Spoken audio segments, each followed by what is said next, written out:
Selamat malam sahabat GPIB, dimanapun Bapak Ibu Saudara berada. Kita jumpa lagi bersama saya, Pendeta Amperiana Nguru, Pendeta Jemaat GPIB Erena Jakarta Utara, dalam program GPIB Night Call. Sebelum kita membaca firman Tuhan, mari kita satu di dalam doa. Kita berdoa. Bapa di sorga, malam hari ini sebelum beristirahat, kami hendak merenungkan kebenaran firman Tuhan. Berbicaralah, kami siap disapa oleh firman. Amin. Sahabat GPIB, pembacaan kita pada malam hari ini terambil dari Yosua pasalnya yang ke-7, ayatnya yang ke-14 sampai dengan ayatnya yang ke-26 yang memberitakan. Besok pagi, kamu, suku demi suku harus maju ke depan, dan suku yang ditunjuk oleh Tuhan harus maju ke depan kaum demi kaum. Kaum yang ditunjuk oleh Tuhan harus maju ke depan keluarga demi keluarga, dan keluarga yang ditunjuk oleh Tuhan harus maju ke depan seorang demi seorang. Siapapun yang didapati menyimpan barang-barang yang dikhususkan itu harus dibakar dengan api bersama dengan segala miliknya, sebab ia telah melanggar perjanjian Tuhan dan melakukan kekejian di antara orang Israel. Keesokan harinya, Yosua pagi-pagi benar menyuruh orang Israel maju ke depan suku demi suku, lalu kedapatanlah suku Yehuda. Ketika kaum Yehuda disuruhnya maju ke depan, ketika kaum Sera disuruhnya maju ke depan satu demi satu, kedapatanlah keluarga Sabdi. Ketika disuruhnya keluarga orang demi seorang, kedapatanlah Akan bin Karmi bin Sabdi bin Zera dari suku Yehuda. Lalu Yosua berkata kepada Akan, "Anakku, muliakanlah Tuhan Allah Israel dan mengakulah di hadapannya. Katakanlah kepadaku apa yang telah kau lakukan. Jangan sembunyikan apapun dariku." Lalu Akan menjawab Yosua, "Benar, akulah yang berbuat dosa terhadap Tuhan Allah Israel. Seperti inilah yang kuperbuat. Aku melihat jubah yang indah gugatan sinear di antara jarahan itu, dan 200 shikal perak serta sebatang emas seberat 50 shikal. Aku mengininya, lalu mengambilnya. Semuanya itu disembunyikan dalam tanah di kemahku, dan perak itu di bawah tanah." Lalu Yosua menyuruh orang lari ke kemah itu, dan benarlah semuanya itu disembunyikan dalam kemahnya, dan perak itu ada di bagian bawah. Mereka mengambil semuanya dari dalam kemah dan membawanya kepada Yosua serta kepada semua orang Israel, lalu menghamparkannya di hadapan Tuhan. Kemudian Yosua bersama semua orang Israel mengambil Akan bin Zera serta perak, jubah dan sebatang emas itu, anak-anaknya laki-laki dan perempuan, lembu, keledai dan kambing dombanya, kemah dan segala miliknya. Ia membawa semuanya itu ke lembah Akhor. Berkatalah Yosua, "Engkaulah yang sudah mencelakakan kami, karena itu Tuhan mencelakakan engkau hari ini." Lalu seluruh Israel melontari dia dengan batu. Semuanya dibakar dengan api dan dilempari dengan batu. Sesudah itu mereka mendirikan di atas timbunan batu yang besar, yang masih ada sampai hari ini. Lalu surutlah murka Tuhan yang menyala-nyala itu. Oleh sebab itu sampai hari ini tempat itu disebut lembah Akhor. Demikianlah pembacaan firman Tuhan. Yang berbahagia ialah mereka yang mendengarkan firman Allah dan yang melakukannya. Selamat malam, sahabat GPIB. Shalom. Sahabat GPIB, hari ini kita akan belajar dari sebuah lembah yang namanya mungkin jarang disebut, yaitu lembah Akhor. Sebuah tempat yang dalam Alkitab menjadi simbol hukuman atas dosa, tetapi juga menjadi simbol pengharapan yang baru. Yosua 7 menceritakan kisah tragis tentang Ahan yang karena keserakahannya membawa malapetaka atas bangsa Israel. Kita akan melihat bagaimana Allah memandang dosa dengan serius, tetapi juga menyediakan pengharapan bagi yang mau bertobat dan kembali. Dalam perikop malam hari ini kita diajak oleh firman Tuhan untuk melihat yang pertama, dosa tidak pernah tersembunyi di hadapan Tuhan. Tuhan berkata kepada Yosua bahwa ada dosa yang tersembunyi di tengah bangsa Israel. Dosa itu membuat mereka kalah dalam peperangan. Meskipun secara militer seharusnya bisa menang.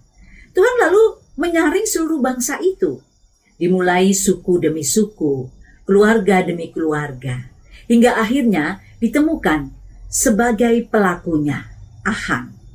Bagian firman Tuhan mau mengatakan, tidak ada dosa yang tersembunyi di hadapan Tuhan sekecil apapun itu. Tuhan tahu.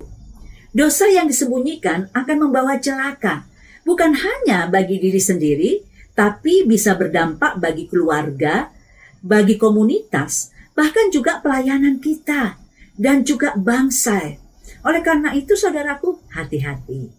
Jangan pernah main-main dengan dosa. Nikmat sebentar, tapi membawa malapetaka yang berdampak besar dalam hidup kita. Yang kedua, kita perhatikan dalam ayat 19-23. Ada proses dari dosa itu. Setelah disudutkan, Achan akhirnya mengaku, aku melihat di antara barang-barang jarahan itu jubah yang indah dari Babel, 200 shikal perak, dan sebatang emas seberat 50 shikal. Aku mengingininya, lalu mengambilnya, lalu menyembunyikannya. Perhatikan. Ini pola klasik dari dosa. Pertama melihat dengan mata, lalu mengingini yang dimulai dari hati, kemudian mengambil dengan tangan dan menyembunyikannya. Ini sama dengan menipu diri sendiri dan orang lain. Pola ini mengingatkan kita, sahabat GPIB, pada dosa dari Hawa pada Kejadian 3 dan dosa dari Daud dengan Batsheba. Artinya, dosa itu tidak datang tiba-tiba.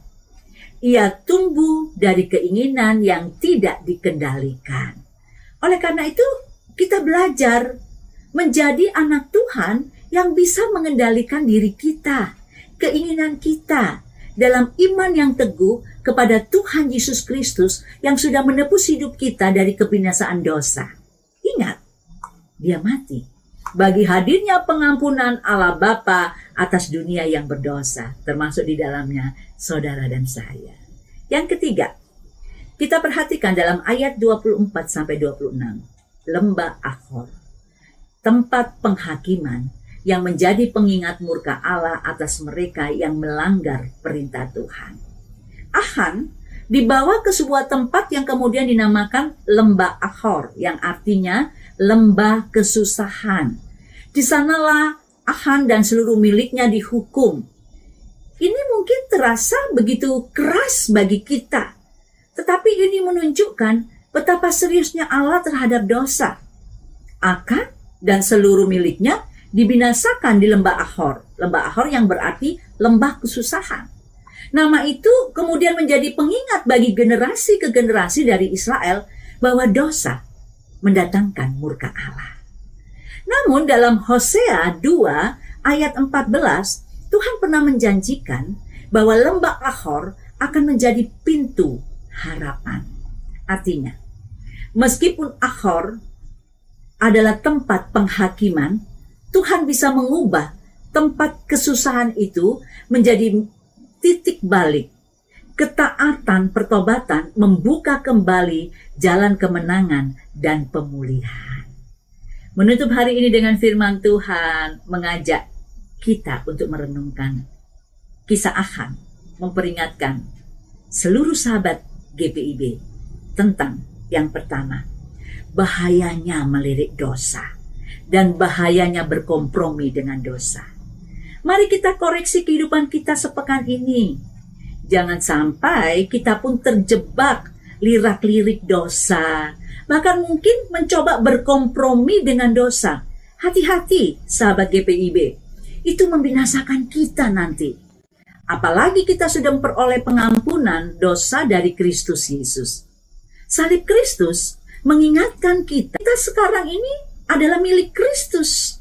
Karena itu selalulah berjalan dalam kekudusan, terus taat dan setia, dan hidup dengan integritas iman yang teguh sebagai anak-anak Kristus yang tertebus. Lalu yang kedua, firman Tuhan mengingatkan kita, jika hari ini engkau berada dalam lembah kesesakan akibat dosa, datang kepada Tuhan dengan pertobatan yang sungguh.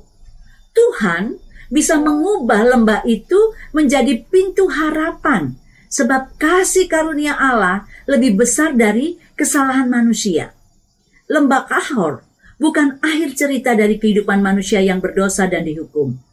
Tetapi di dalam pertobatan, lembah Kahor juga bisa menjadi harapan.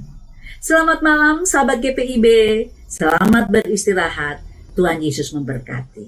Mari kita berdoa. Terima kasih Tuhan, karena firman-Mu mengingatkan kami untuk selalu hidup dalam ketaatan dan tidak bermain-main dengan dosa. Ampuni pelanggaran kami selama sepekan ini. Malam ini kami akan beristirahat. Engkau menyertai kami untuk malam yang harus kami lalui. Ketika Tuhan izinkan kami bangun esok pagi, biarlah itu untuk melakukan karya bagi kemuliaan nama Tuhan. Bagi mereka yang saat ini sakit, Tuhan berkenan menjamah, menyembuhkan, memulihkan. Bagi mereka yang memiliki beban hidup, Tuhan tolong firman Tuhan juga melawat mereka sehingga mereka boleh memiliki kekuatan untuk menang. Kami berdoa bagi seluruh pendengar dari Night Call GPIB ini. Tuhan memberkati mereka untuk malam yang harus dilalui. Di dalam nama Yesus kami berdoa. Amin. Selamat malam, sahabat GPIB. Selamat beristirahat. Tuhan Yesus memberkati. Shalom.